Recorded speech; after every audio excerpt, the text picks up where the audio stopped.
জীবনের প্রতিটি পথে হাঁটতে গিয়ে মনে হয় তুমি আছো ঠিক পাশেই,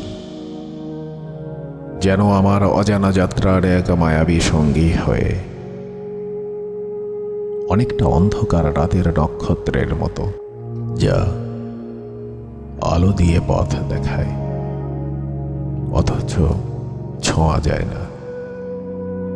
তুমি কি জানো, আমার প্রতিটি শ্বাসে তুমি আছো, একেবারে হাওয়ার মতো, যা আমার চারপাশে থাকে কিন্তু কখনো চোখে দেখা যায় না।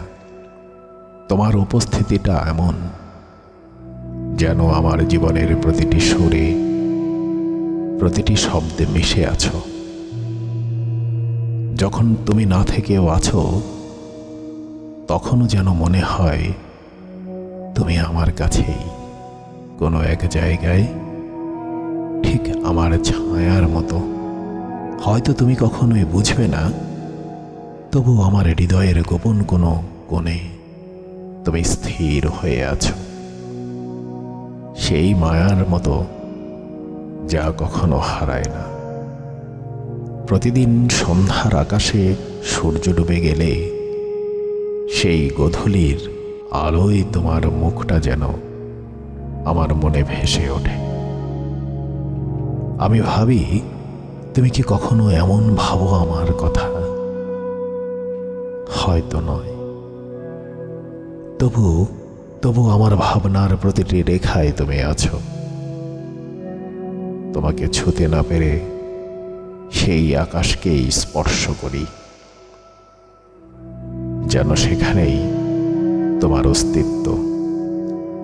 তুমি যখন নতুন কোনো পথে পা বাড়াবে, মনে রেখো আমি হয়তো সেই পথেই থাকব না, কিন্তু প্রতিটি ঝড়, প্রতিটি বাতাস, প্রতিটি বৃষ্টির ফোঁটায় আমার অনুভূতিগুলো তোমার কাছে পৌঁছাবে। আমার অস্তিত্ব হয়তো নেই, তবু আমার ভালোবাসা ঠিক তোমার চারপাশে থাকবে। তুমি একদিন নতুন জীবনে পা রাখবে, নতুন গল্প করবে, তবু আমার মনের একটা অংশে তুমি চিরদিন থাকবে। আমার প্রতিটি অনুভব, প্রতিটি না বলা কথা যেন এই নীরব আকাশের নিচে তোমার জন্য অমর হয়ে থাকবে। ভালোবাসা যে কেবল উপস্থিতির বিষয় নয়, বরং সেই নীরবতার মধ্যে লুকিয়ে থাকা একটা গভীর অনুভব, যা দূরত্বকেও জয় করতে জানে। তাই তোমার থেকে দূরেও আমি আছি, নীরবে গোপনে সেই চিরকালের ভালোবাসা হয়ে।